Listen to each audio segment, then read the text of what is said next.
Well, yesterday I tackled the 45th anniversary of Ordinary People, which is what Robert Redford won his Academy Award in directing for. And then I decided, you know what?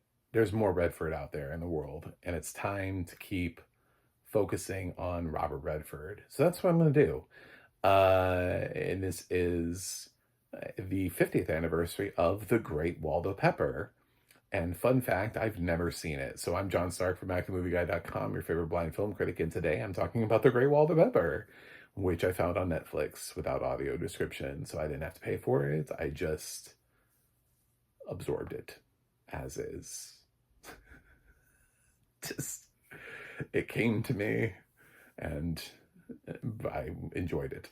Um, So, what is the Great Waldo Pepper? It's actually Redford's third reteaming with George Roy Hill. The previous two were Butch Cassidy and the Sundance Kid and The Sting. So naturally, this should be a great movie, right? Like this should be. I mean, the last two times they made a movie together, it was fantastic, fantastic. Both of them. I mean, The Sting is the Best Picture winner.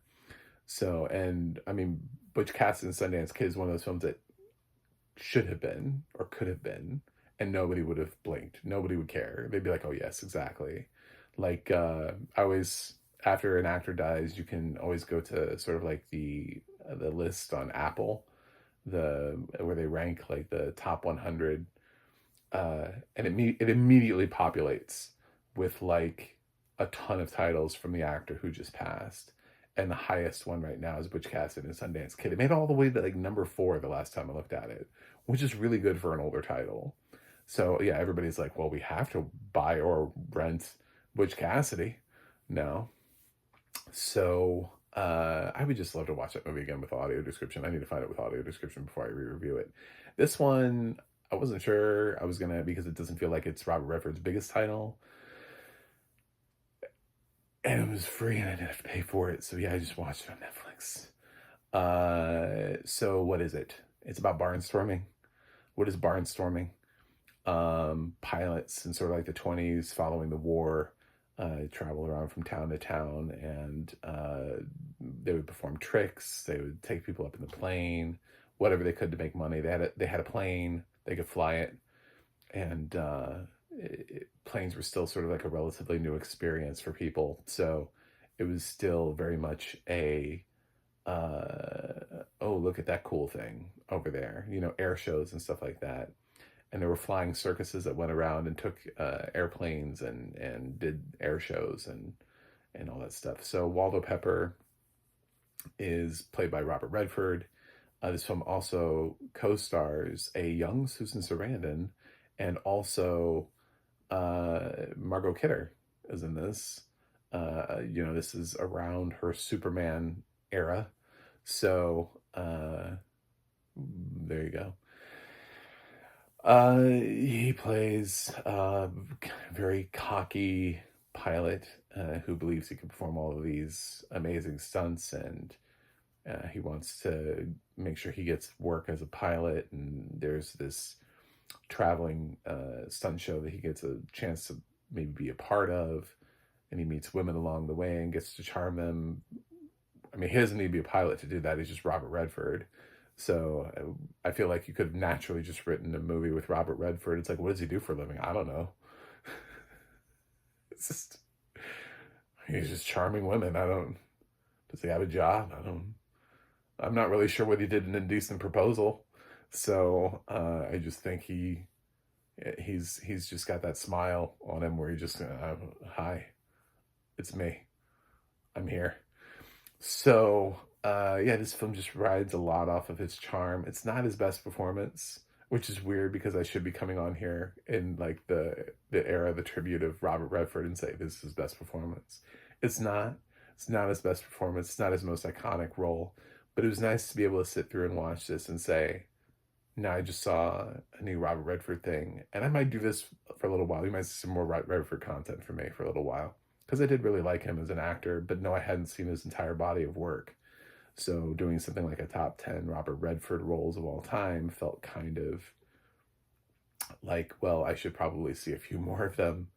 Like I feel like I've seen 10 roles that I've liked, but I don't know if those are the 10 best. Like, what if this had been one of the 10 best? I think this is a good film, it's just not a great film. And I would think that with or without audio description, the lack of audio description just means all of the air show stuff I didn't really have any context to. But the core story, there's even a little touch of like stolen valor in there because he makes some claims about being in World War One and going up against, I think, the Red Baron is what they were saying. I mean, they kept using the person's real name, but all of the accounts and everything that they were saying felt very Red Barony to me. So, and then there's a guy who comes along and he's like, "Well, I don't remember any I was there, and I don't remember Waldo Pepper." So, uh, anyway, so if you want to check out The Great Waldo Pepper, at least as of currently, is on Netflix as of today. And this is, we're like 2 days past the death of Redford, so this gives you another title you can watch. I don't know how long it's going to be there. 50th anniversary. I mean, Jaws also came out this year, so this was a beast of a year in terms of film. And this year, The One Flew Over the Cuckoo's Nest won for Best Picture. So I don't know that Great Waldo Pepper missed out on awards consideration, although I have a feeling if I had a broader knowledge of 1975 films, I'd be like, the cinematography here has to be something. I mean, capturing the flying sequences, I would think looks great. That would be probably one of the more challenging things in 1975, would have been capturing the plane sequences, unless they did it poorly. You know, sometimes it looks fake and it looks like it was shot on a soundstage. So The Great Waldo Pepper, I'm gonna give it a 6.5 out of 10. So I think it's good. I just don't think it's great. So continue to join me. Maybe I'll jump into some of my favorite Redford films. It might surprise you because they're not the films that necessarily other critics are going to be like, oh my God. I mean, I do love All the President's Men and, you know, I mean, like the obvious films and of course Butch Cassidy. But I also maybe am a big fan of Up Close and Personal. So, which I think has like a 30% of Rotten Tomatoes. So, you know, such is life. Anyway, thanks for watching. Thanks for subscribing. Let me know what you think about this movie. What Redford movie would you want me to review? Put it in the comments.